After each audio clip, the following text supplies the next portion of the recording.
Welcome to Anu Monga's tutorials at Alpha Technology channel. आज इस session में हम जावास्क्रिप्ट के कंपैरिजन या रिलेशनल ऑपरेटर्स के बारे में पढ़ेंगे। कंपैरिजन ऑपरेटर्स वो ऑपरेटर्स होते हैं जो दो वेरिएबल्स या दो वैल्यूज को आपस में कंपेयर करने के लिए यूज किए जाते हैं। इनसे जो रिजल्ट मिलता है वो ट्रू या फॉल्स की फॉर्म में मिलता है। जो भी हम एक्सप्रेशन देते हैं उसके अकॉर्डिंग वो रिजल्ट आएगा।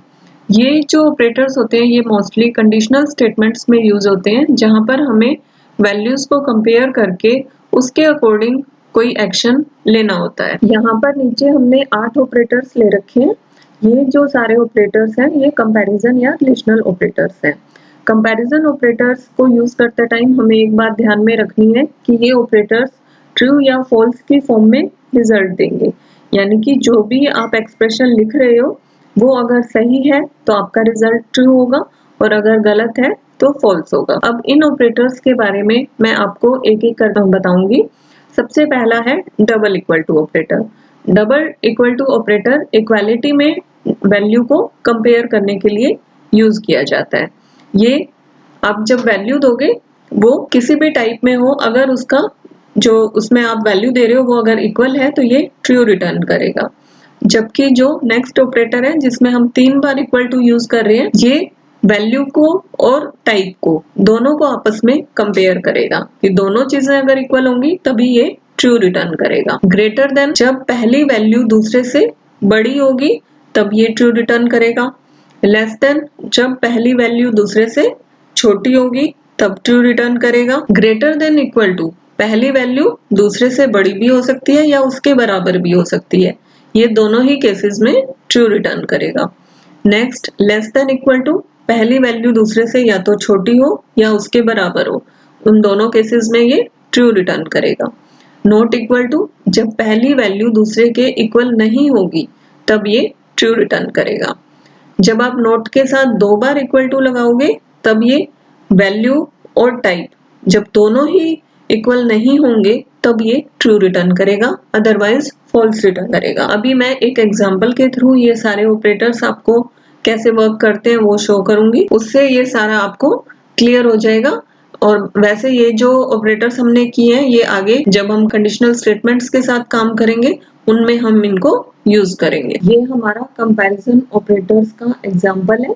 इसमें मैंने एक साइड में नोटपैड में स्क्रिप्ट का कोड खोला हुआ है और दूसरी साइड ब्राउजर पे उसका एग्जीक्यूशन खोला हुआ है। इसमें अगर हम स्क्रिप्ट का कोड देखें तो इसके अंदर हमने यहाँ पे 2 वेरिएबल्स लिए हैं, a एंड b, जिसमें a को हमने 10 वैल्यू असाइन की है और b को 15। अब जब हम कंपैरिजन ऑपरेटर्स को यूज करेंगे तो वो ट्रू या फॉल्स में आपका रिजल्ट आएगा, मैंने अभी आपको बताया।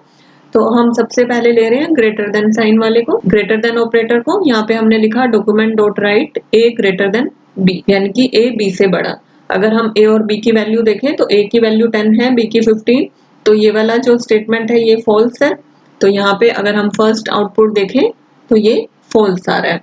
और अगर मैं इसकी वैल्यू को बड़ा कर दूं, यहाँ पे जैसे यहाँ पे हमने 100 कर दिया और इसको सेव करके रिफ्रेश किया, अब ये यहाँ पर ट्रू शो कर रहा है। नेक्स्ट जो है ग्रेटर देन इक्वल टू, इसमें ग्रेटर भी और इक्वल भी दोनों चीजें कंपेयर होंगी।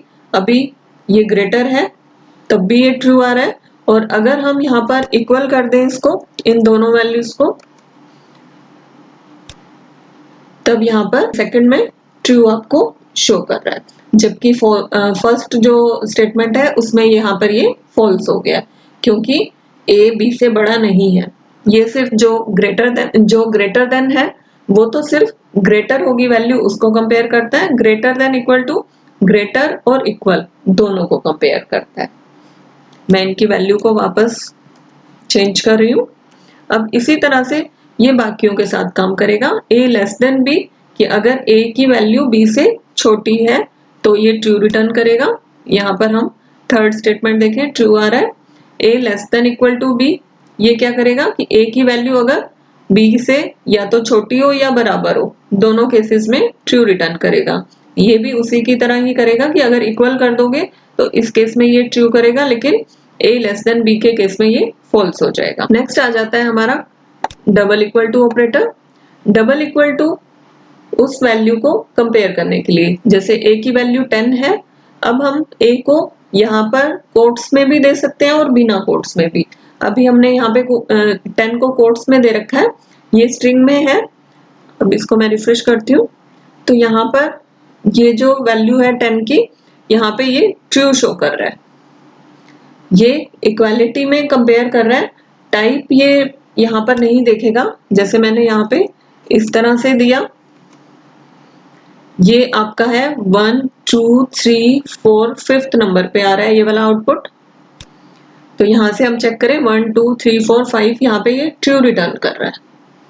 तो a इक्वल टू 10, चाहे आप कोट्स में दे दो चाहे विदाउट कोट्स, दोनों ही केसेस में ट्रू रिटर्न कर रहा है क्योंकि a की वैल्यू 10 है। इक्वालिटी में कंपेयर हो रहा है तो ये टाइप को नहीं देखेगा। दोनों ही तरह से इसको हम रन कर सकते हैं। और नीचे यहाँ पर हम देखें, जहां पर हमने 3 बार इक्वल टू को यूज किया, वहां पे मैंने यहाँ पे 10 दिया, तो यहाँ पे ये देखें ये फॉल्स दिखा रहा है। तो जो डबल इक्वल टू का और ट्रिपल इक्वल टू का डिफरेंस है वो मेनली यही है कि इसमें डबल इक्वल टू में टाइप का कोई भी रोल नहीं होता, उसमें सिर्फ वो डाटा को चेक करता है, डाटा अगर इक्वल है तो ट्रू होगा। जबकि जब आप ट्रिपल इक्वल टू यूज करोगे तो वो टाइप भी देखेगा कि जैसे a हमारा नंबर फॉर्म में है और 10 यहाँ पर स्ट्रिंग फॉर्म में है, तो ये इसके लिए इक्वल नहीं है, ये फॉल्स रिटर्न कर रहा है। अब इससे ऊपर वाला ऑपरेटर देखते हैं, नॉट इक्वल टू। जब a की वैल्यू b के इक्वल नहीं होगी तो ये ट्रू रिटर्न करेगा।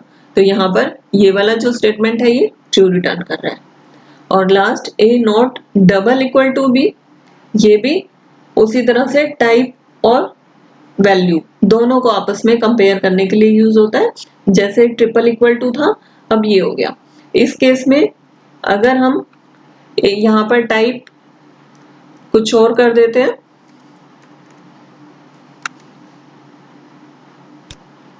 तब भी रिजल्ट पे कोई डिफरेंस नहीं आया। और जबकि यहाँ पर अगर हम टाइप चेंज कर लें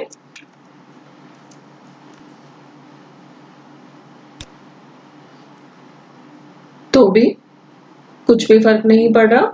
लेकिन टाइप में वैल्यू उसके इक्वल नहीं होनी चाहिए, तभी ये ट्रू रिटर्न करेगा, अदरवाइज ये फॉल्स रिटर्न करेगा। तो इस तरह से कंपैरिजन ऑपरेटर रिजल्ट रिटर्न करेंगे।